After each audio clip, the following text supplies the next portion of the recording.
దేవరాగం జ్ఞానయోగం వ్యాసపీఠం బహువేదశాస్త్రం బోధామృతహిత శ్రీమన్నారాయణం శివగౌరీ సంభాషిత సకల పురాణం అష్టాక్షరి పంచాక్షరి మంత్రావరణం అఖిల దేవతా సంస్తుతి పారాయణం జయమంగళకరమీ ప్రవచన శ్రవణం అనుదినము శుభము సుఖము జీవన గమనం దేవరాగం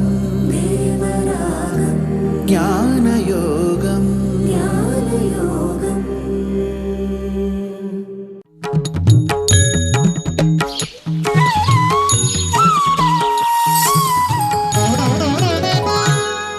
ఆపదామపహర్తారం దాతారం సర్వసంపదాం లోకాభిరామం శ్రీరామం భూయో భూయో నమామ్యహం.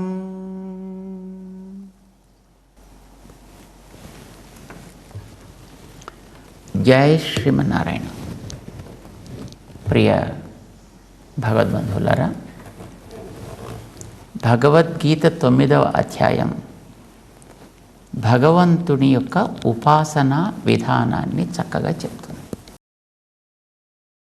భగవంతుని ఉపాసన విధానాన్ని. భగవంతుడంటే ఎవరు? సృష్టి స్థితి ప్రళయములు చేసేవాడు.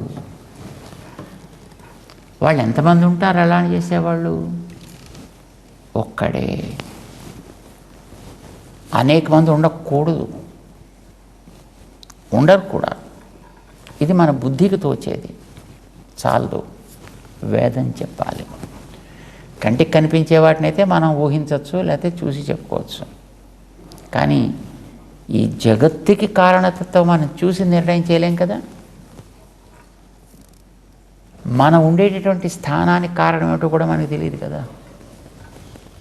ఇప్పుడు మన దేశపు చరిత్ర చాలా కాలం మనకు ఎవరికి తెలియలేదండి. 1000 ఏళ్ల చరిత్ర మనకి పూర్తిగా చీకటిలో వెళ్ళిపోయింది. ఇప్పుడు దాన్ని వెళ్ళి లోపలికి దీపాలు వేసి క్రమంగా లోపల ఉండేది వాటిని తవ్వి ఒక్కొక్కటి బయటికి తీసుకొస్తున్నారు. ఇదంతా మొత్తం మనకి ఒక అపార్థాన్ని కల్పించే స్థితిలోకి తీసుకువెళ్ళిపోయింది. దాన్ని అంతటినీ క్రమంగా పైకి తీసుకొస్తున్నారు. దాన్ని ఒక్కొక్కటి క్రమంగా మనకు తెలుస్తోంది. ఏ సమయంలో ఎవరెవరు పాలన చేశారు, ఎట్లా పాలన చేశారు, ఏమేమి పాలన చేశారు, వాళ్ళ యొక్క ప్రభావం ఏంటి, వాళ్ళ గుణాలు ఏమిటి, ఇవన్నీ మనకు క్రమంగా తెలుస్తున్నాయి. సో మన ఉండే స్థితిలో మన చుట్టూ ఉండే దాని గురించే మనకి ఒక స్పష్టత, మనం చూసి తెలుసుకోలేని స్థితి మనం ఉండే ప్రాంతానికి కొన్ని కోట్ల రెట్లుగా ఉండేటటువంటి ఈ ప్రపంచం. ఇలాంటి ప్రపంచమంతా కూడా ఒక చిన్న ఇసుక రేణువులాగా అయితే దీని చుట్టూ ఉండేటువంటి మిగతా గ్రహాంతరాళాలు, విశ్వాంతరాళాలకి కారణం ఏమిటి అనేదాన్ని ఈ బుద్ధితోటి మనం ఎక్కడ ఊహించగలం కనుక సాధ్యం కాదు. అందుచేత ఊహతోటి ఎవడైనా చెబితే వాడిని చక్కగా కూర్చోమనాలి, ఎక్కువ మాట్లాడొద్దని చెప్పాలన్నమాట. ఎవరు చెప్పాలి అంటే వేదము చెప్పాలి. తంతు ఔపనిషదం పురుషం పృచ్ఛామి. ఉపనిషత్తులు వేదాలు చెప్పినటువంటి తత్వం ఏదో దాని గురించి చెప్పండి, దాని గురించి మాట్లాడండి, విందాము. అవి ఏం చెబుతున్నాయి అంటే ఒకటే తత్వము, కానీ అది మనకి ఇలా అని చెప్పలేము, కానీ ఉందని తెలుసును. అంచేత సత్ అని దానికి పేరు పెట్టిందండి. అది ఉందని తెలుసునంతే, కానీ ఎలా ఉంది అనేది తెలియదు. సదేవ సౌమ్య, గురువుగారు చెప్తున్నారు వాళ్ళ శిష్యుడితోటి, హే సౌమ్య, సదేవ ఇదం అగ్ర ఆసీత్. ఇదం, ఈవేళ నువ్వు ఇన్ని రకాలుగా చూసేటటువంటి ఇదంతా కూడా ఒకనాడు అగ్రే, ఈ రూపా ధరించడానికి ముందు కూడా ఉన్నది. ఏకమేవ, అది ఒక్కటే ఉన్నది. అద్వితీయం, తనలాంటి మరొకటి లేనిదై ఉన్నది. ఒకటే, రెండవది లేకుండా. అంటే తన యొక్క దేహాన్ని పైకి తెచ్చి ఈ విశ్వరచన చేయడం ఎవ్వడి సహాయం అక్కర్లేకుండా, ఇతర పరికరాలేవీ లేకుండా తనే చెయ్యాలి, తనే చెయ్యగలను అనుకుంటుంది. ఎందుకంటే రెండవదే లేదు కదా. అద్వితీయం, దానికి వేరే రకమైనటువంటి సంకల్పం చేసి, ఏయ్ నువ్వు చెయ్యి, టైం అవుతోంది, త్వరగా చెయ్యి, ఎవడు చెప్పేవాడు అప్పుడు అక్కడ లేడు. కనుక ఏ రెండవ ప్రస్తావన లేకుండా ఏకమేవా, చేయడానికి వేరే ముడి సరుకుని ఎక్కడికో వెతుక్కుని దాన్ని మళ్ళీ ఉడకబెట్టడానికో, కాచడానికో, వేయించడానికో, కొయ్యడానికో, కట్టడానికో, కొట్టడానికో మళ్ళీ ఏని కోసం వెతకాలి అనేది అవసరం లేకుండా అన్నీ తనలోనే కలిగి ఉన్నది. ఏకమేవా అద్వితీయం. ఏమి చేసింది అది అంటే, అది సంకల్పం చేశాను, సంకల్పము చేశాను. అక్కడ వచ్చిందండి ఇప్పుడు మళ్ళీ ఆలోచన. ఒకటే అంటున్నారు మళ్ళీ, ఒకటి సంకల్పించే శక్తి కలిగి ఉందా అంటే ఉన్నది. సంకల్పించినప్పుడు ఏం చేసింది? తత్తేజ ఐక్షత, తత్తేజో అసృజత, తనలోంచి తేజస్సుని తెచ్చాను అంటే తనలో ఏదో ఉందన్నమాట. ఇంకా అందులోంచి ఏవో వచ్చే తర్వాత అవన్నీ జరిగాయి. ఒకటి అని చెబుతూ ఈ ఒకటి తనలోంచి ఇన్ని తెచ్చాను అంటే ఏమండి ఒకటి అని తేవడం ఏమిటి? అదే మార్పు చెందెను, అదే ఇన్ని రకాలైపోయాను. కనుక దీనికి దానికి తేడా లేదు. తత్వం అసి అనేసారండి. దాన్ని కొంతమంది చూడండి అలా పట్టుకొచ్చి ఆ మూటలు అక్కడ పెట్టి వాటిని వరుసగా విప్పి ఆ బాక్సులు తెరిచి అందులో అవన్నీ తీసి డిస్ప్లే చేస్తారు. తర్వాత అన్నీ బాక్స్ చేసి పెట్టుంటారు. ఆ బాక్సులు వెనకాల వీపు మీద తీసి మోసుకుపోతుంటారు. అట్లాగది దేన్ని మోసుకురాలే, ఏన్ని మోసుకుపోవట్లా, కానీ తనలోంచే ఒక దారాన్ని పైకి తెచ్చింది, దారంతో గూడుని కట్టింది, తిరిగి మళ్ళీ ఆ దారాన్ని తనలోకి తీసుకుంది. ఒకటే వచ్చింది, ఒకటే వెళ్ళింది. ఇంతేనయ్యా ప్రపంచం అంటే. అది ఏకమేవ, అది ఒకటే. కానీ ఆ ఒకటి తనతో పాటు తన పొట్టలో దారాలు కూడా పెట్టుకొచ్చింది.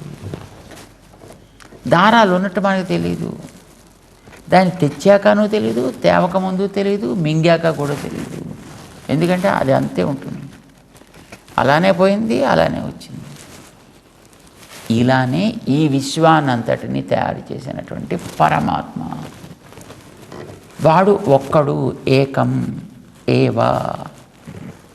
ఏమండి మరి వాడికి ఈ ప్రపంచం తయారు చేయాలంటే మట్టి, నిప్పు, నీరు, గాలి, ఆకాశం ఇవన్నీ లోపలే వాడితో పాటు ఉంటాయి.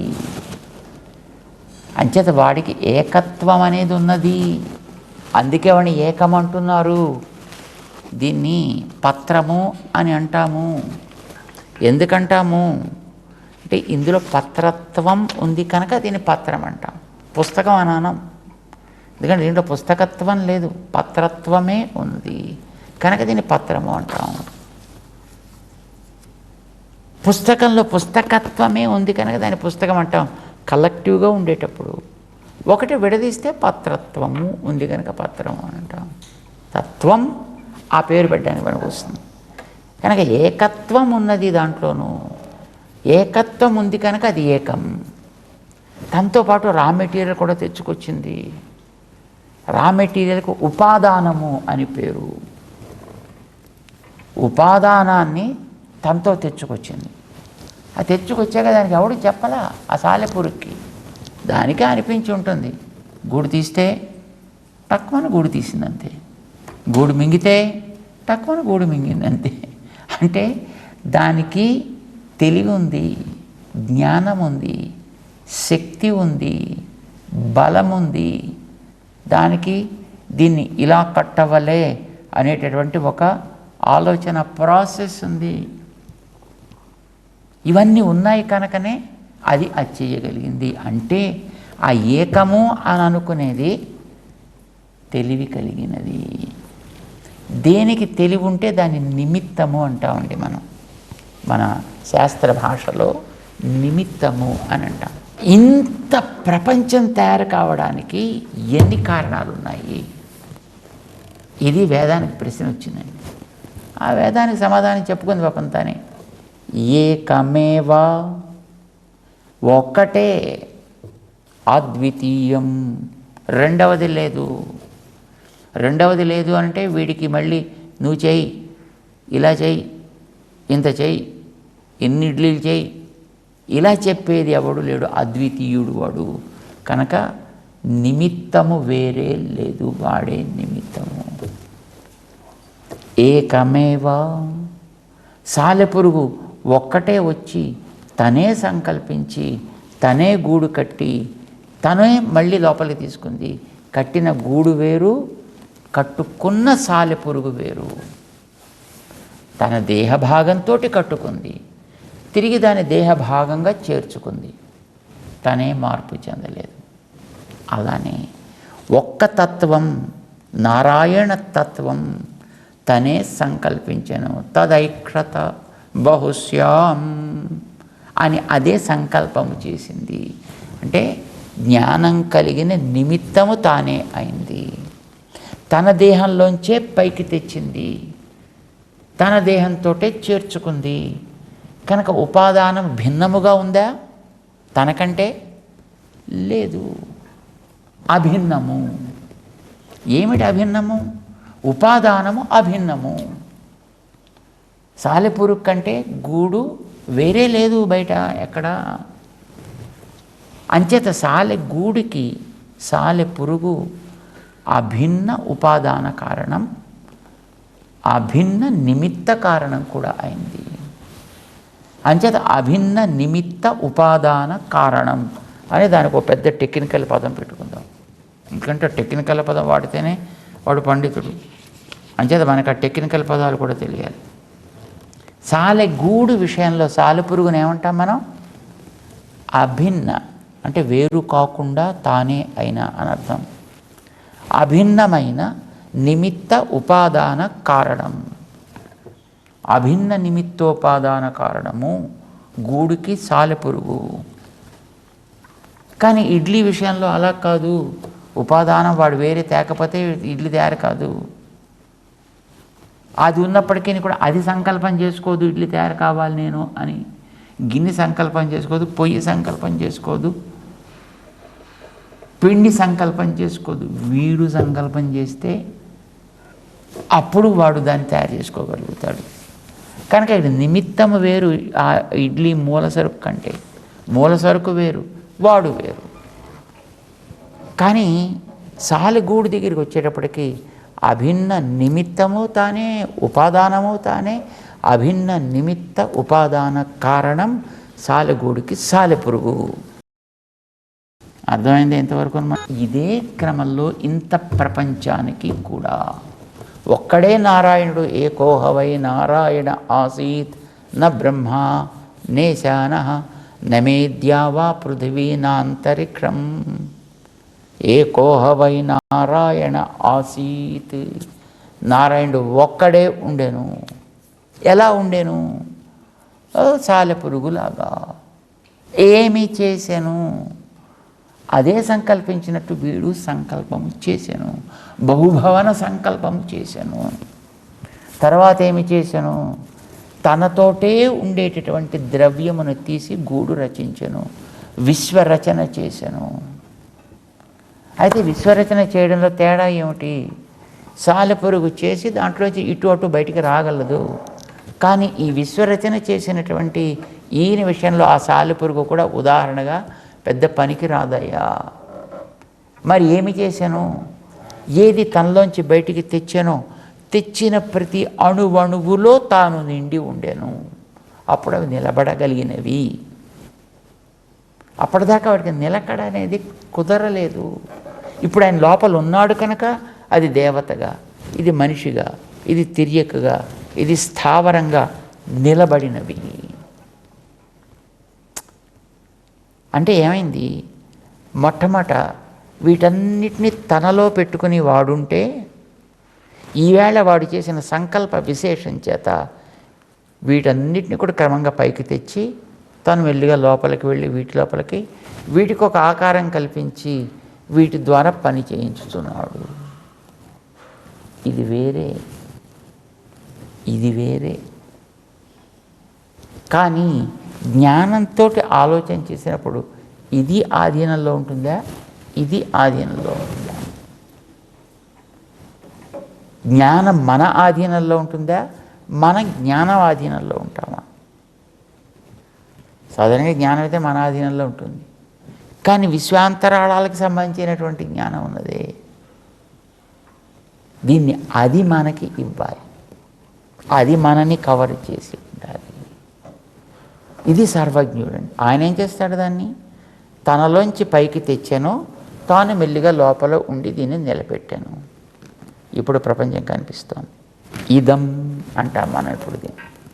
కానీ ఎక్కడి నుంచి వచ్చింది? లోపల నుంచి వచ్చింది. ఇది అగ్రే, అది మొదటి దశ. మొదటి దశలో లోపల ఇవన్నీ ఉన్నాయి, పైన తానున్నాడు. కానీ తర్వాత దశకు వచ్చేటప్పటికి ఇవన్నీ పెరిగాయి, తను మెల్లిగా లోపల చేరాడు వీటిని నిలబెట్టడం కోసం. ఇప్పుడు వీటి పేర్లతోటి ఊర్లతోటి చెల్లుబాటు అవుతున్నాయి, కానీ వీటి ద్వారా ఇవి జరిగేటట్టు లోపల ఉండి చేసినవాడు. అంటే ఇది పైన ఉండాలా, అది పైన ఉండాలా అనే దాన్ని బట్టి సృష్టి ప్రళయాలు. ఇవి పైన ఉంటే సృష్టి, ఆయన పైన ఉంటే ఇది ప్రళయం. ఒకడే. ఇవన్నీ అతని శరీరాలే. శరీరాల్లోనూ ఆయన ఉన్నాడు, లోపల పెట్టుకున్నప్పుడు ఆయన ఉన్నాడు. ఏకమేవ అద్వితీయం, మరొకటి లేదు కనుక ఆయన పేరు భగవాన్. ఏమిటి అర్థం? భ గ వ అన్. ఏమిటి అర్థం? భా జ్ఞానము, శక్తి. గా బల, ఐశ్వర్య. వా వీర్య, తేజస్సులు. షాడ్గుణ్యము అంటారండి. షాడ్గుణ్యము. ఈ షాడ్గుణ్య పరిపూర్ణుడు ఆయన. ఎందుకంటే ఈ కాస్త కోస్త మనలో కూడా ఉన్నాయండి. అన్నీ తెలియకపోవచ్చు, కానీ కొద్దిపాటి జ్ఞానం మనకు ఉంది, కొద్దిపాటి శక్తి మనకుంది, కొద్దిపాటి బలం మనకుంది, కొద్దిపాటి ఐశ్వర్యం మనకుంది, కొద్దిపాటి వీర్యం మనకు కూడా ఉంది, కొద్దిపాటి తేజస్సు మనకు కూడా ఉందండి. ఇవన్నీ మనకు కూడా ఉన్నాయి, కొద్దిపాటి మనకు కూడా ఉన్నాయి. కానీ మనకు కొద్దిగా ఉన్నాయి, ఆయనకి పరిపూర్ణంగా ఉన్నాయి. ఆయనకి మనకి తగ్గిపోతూ నశించిపోతూ ఉంటాయి, ఆయనకి తగ్గవి ఎప్పుడును. అంచేత ఆయన షాడ్గుణ్య పరిపూర్ణుడు. జ్ఞానశక్తి, బలైశ్వర్య, వీర్యశక్తి, తేజస్సులతో నిండినవాడు ఆయన. బాగా బా. మరి చివర అన్ను కూడా ఒకటి ఉంది కదండి, ఉంది. ఈ అన్ను తిరగబడును, నా అగును. ఏమిటి నా? ఇవి కంటే వేరైనవి దోషగుణములు ఏవి నా లేనివాడు. వినా హేయై గుణాధిపి జ్ఞానశక్తి బలైశ్వర్య వీర్య తేజాంసి అశేషత.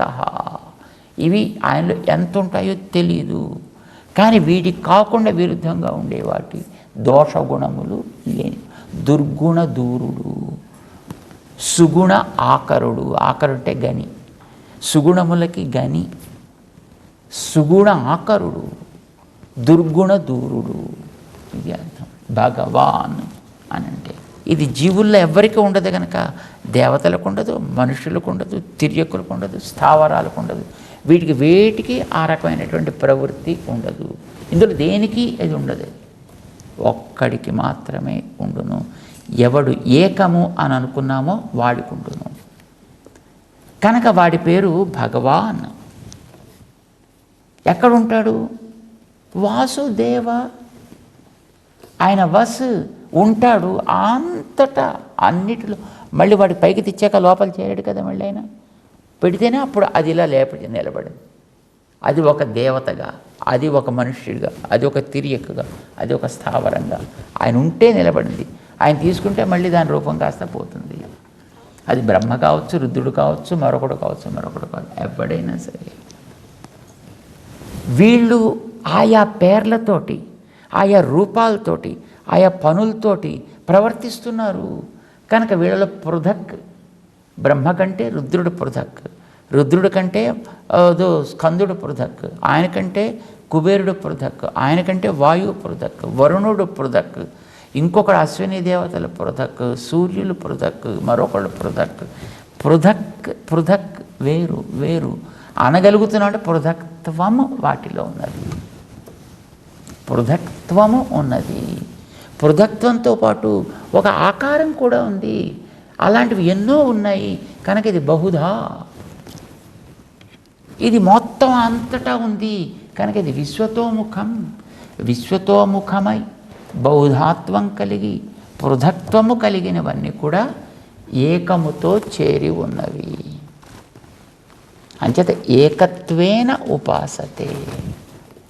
ఇన్నిటితో కలిసి ఉన్న నేను అని, ఇది జ్ఞాన యజ్ఞము. దీన్ని చెప్పాడండి 15వ శ్లోకంలో. అంచేత ఆయన వాస్, అంతటా ఉండేవాడు. ఎందుకున్నాడండి? ఆయనకి అన్నీ ఉన్నాయి కదా, ఆయనకి తీరాల్సినట్టు ఏం లేవు కదా, ఏం లేవు. అంటే ఆయన ఏవైనా నాకు ఇంకా ఇలా కావాలి, నాకు ఇంకా అలా కావాలి, నేను ఇది కూడా ఉంటే బాగుండు అలా ఉందండి. నో. అవాప్త సమస్త కామ. అంటే తీరవలసినవంటూ ఏమీ లేనివాడు ఆయన. మరి ఇవన్నీ ఎందుకండి ఉద్ధరించడం, వీటన్నిటిని ఎందుకండి చేయడం మళ్ళీనే? అంటే అందుకోసం దేవ, వాసు దేవ, దేవ దివ్ క్రీడాయాం అని ఒక ధాతువు అండి.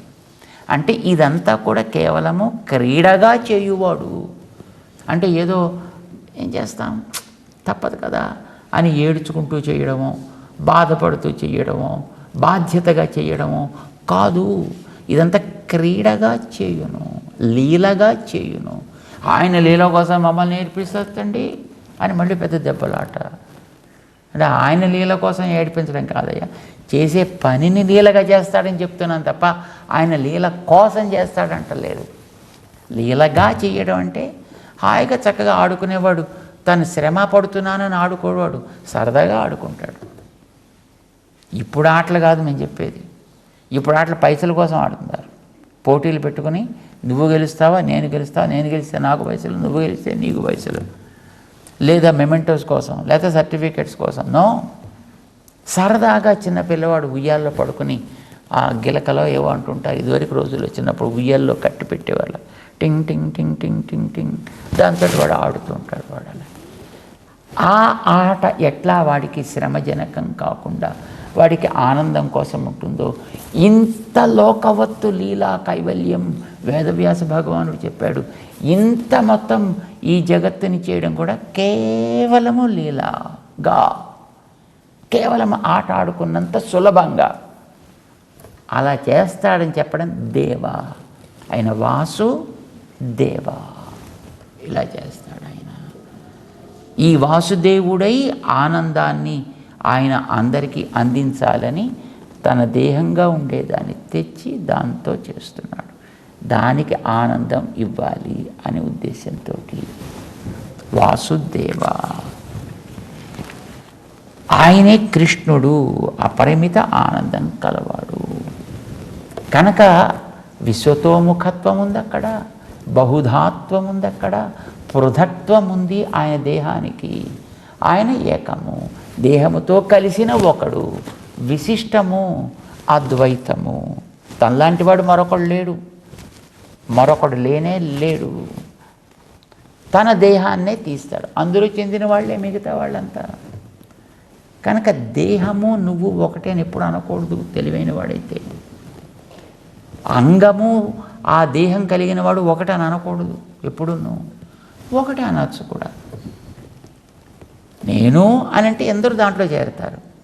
అంతేకాని చెయ్యి నువ్వు, కాలు నువ్వు అంటే వాడు పిచ్చోడు అంటారు. చెయ్యి నాది, కాలు నాది, నేను కాదు. ఏకత్వేన ఉపాసతే, ఎవణ్ణి? విశ్వతోముఖం పృథక్త్వేన బహుధా స్థితం తత్ ఏకత్వం. ఆయన దగ్గర ఉన్నది అది. ఇది తెలిసి ఉపాసన చేస్తారయ్యా. దీని పేరు జ్ఞాన యజ్ఞము. ఇది వేదంతో మాత్రమే మనకి తెలియాలి. ఊహించి లేదు అపార్థాలని విని తలచి చెబితే మనకి తెలిసేది కాదయ్యా నాయన అని కృష్ణుడు అర్జునుడికి సంజాయించాడు. సరే, నువ్వు ఏదో విశ్వతోముఖం అన్నావే, నువ్వు ఏమిటా విశ్వతోముఖం నాకు చెప్పాల్సింది అన్నాడు. చెప్తా అని ఇహ పైన ఆ విశ్వతోముఖ స్వరూపాన్ని వివరణ చేస్తున్నాడు. అది ఎలా ఉంటుంది అనేటటువంటి దాన్ని మనం కూడా తెలుసుకునే ప్రయత్నం చేద్దాం. జై శ్రీమన్నారాయణ.